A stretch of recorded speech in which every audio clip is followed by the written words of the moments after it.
And he said to me, if you don't believe me, just walk out and look on your left and look on the right. Left are those who have gotten the visa, they coming to pick their passport. Right are those who are now going for the interview. So I just went out and folded my arms, started going around. On the left, counting them. They didn't know I was counting, talking and counting. 9 a.m., I got 73 young men and women who have gotten a visa. They are so excited leaving this country. It has become a trend on TikTok, actually, where people transition themselves from Ghana to another country. One, our reason. Unfortunately, our tradition, our culture, we don't believe in the youth. I'll give you one example. Growing up, when you see elders talking, and even go and stand there and listen to words of wisdom, they will sack you. You see, it puts fear in the, and it gives a gap between the youth and the elderly. This has gone on for so long that you use the word trivialize. Yes. You see, people don't have confidence in the youth because they think common sense is by age, which I strongly disagree. Common sense is not by age. It is by how the application of the mind. So the mere fact that you are older than me doesn't mean I cannot use my head. So this problem has lingered on for so long that it intimidates the youth to come out boldly, because our culture has suppressed the youth for so long. So coming out there to demonstrate that you need jobs, no good roads, no this, they sit there, one, because of their position that they are holding and how they are making money. They don't care about what is happening, actually happening. And these are realities. I was outside the country when the demonstration went on, and I saw how the police beat some of the youth in it. I completely disagree. What is the essence of democracy? The president didn't grant us audience. And you know, the vice president too. Well, maybe that, I'll say that for security reasons, but at least somebody should have received your grievances. And it never happened. Yeah, it's unfortunate. Now we preach democracy. So if you put up such behavior, how do you say that you are practicing democracy? So Honorable Ken, what are you going to do different? Look, from these people? I am going to empower the youth of this country by inculcating 3 things into them: patriotism, honesty, and discipline. I want the youth that are following you, listening or watching, to know that, look, if you want to succeed, and we all succeed and develop this country, we have to be patriotic. Our behavior as human beings, we are not patriotic to our nation. We are selfish, greedy. We all want to grab a bit of the pie and keep it to ourselves without spreading it for others to benefit. That must change. Okay. So I'm going to empower the youth by inculcating patriotism into them. And patriotism, as simplified by saying the second commandment in the Bible that it says, love thy neighbor as yourself. If you are patriotic, you will not go and steal from government. If you are patriotic, you will not go and kill for money. If you are patriotic, when they ask you to come to work at 8, you'll be there at 8.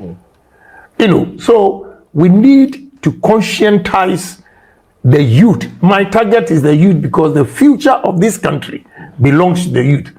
Whether you are the best brain or whatever, still will be weak. Let me give you jokingly. We went to Northeast and I came back to Tamale, my hotel room. I was picking a soap and I felt the pain here. My brother, for the past 6 days, the way I've been suffering from my waist. Sorry. It tells you that, hey, you are aging. Yeah. I mean, burning to pick a cry, you have a pay. So if you don't encourage the youth to take over, emulate you and take over from you, and you always want to suppress them, then what country are we building? Then it means the future of this country is bleak. If the future of the youth is bleak, the future of the country is also bleak. So we should empower the youth by giving them good advice. I use my son as an example. Just recently, I got to know that at one point, he told his friends that he's not sure I'm the father. Yeah, because I didn't let him get away. Oh, okay. I've heard that story. Yeah, I didn't let him get away. And now the things that he's doing, because I inculcated discipline into him. And now your media engagement and all those things, he pays for it. I don't pay anything. And he comes, I mean, tapping my shoulder. It's sorted. Yeah, it's sorted. It's sorted. But if I had allowed him, you know, the way he was flaunting his ring, my father is Agyapong. I said, come on, go to hell. Go and sit down. Yeah, your father is Agyapong, so what? You know, so this, if I've been able to change my son, I have the confidence that I can use him as an example to change a lot of, or most of the youth, so that they can work. Again, honesty. I want you to listen to me. Honesty is key to success. If you want to succeed in life, in your dealings with every individual, you have to be honest. If you are honest, let me tell you, young men, I always joke and say, even when you are sleeping with your wife, somebody will call you and say, look, your money is ready. But if you are dishonest, no call in the morning to tell you that your money is ready, because you know the economy or the size of this country is so small. When we are dealing with businessmen who have a stake in our economy to, you know, develop, they know each other. Hi, my name is Wairimo and I'm studying my master's. You can do 3, and these 3 of us will go spreading your name negatively, and it will affect you. Eventually, you see that it's a small world. Nobody will be willing to deal with you. But if you are honest in dealing with me, I recommend him. You recommend him. You recommend him. That is how you grow your business. That is why foreigners have taken over our country. The level of dishonesty is too much. And we have to inculcate honesty into ourselves. Not only the youth, but my target is the youth because we are weak. And you have the energy to take over from us. So what we have done wrong, we have to let you know that this kind of lifestyle will not help you. Honorable, is that why you said the national service, you are going to, I mean, when you come into power, the national service is going to be 6 months in the military and 6 months in working wherever you want to work.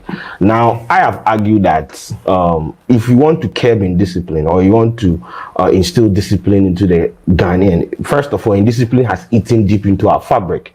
So let's take it from the political side. We've seen instances where a politician in parliament, you know, went to take ballot box, was running away, they were throwing hands, you know, a whole lot of issues. These are people that we look up to. So if you are trying to curb indiscipline and we are starting from the youth, like you are targeting the youth, say, okay, go into the military, spend 6 months in the military,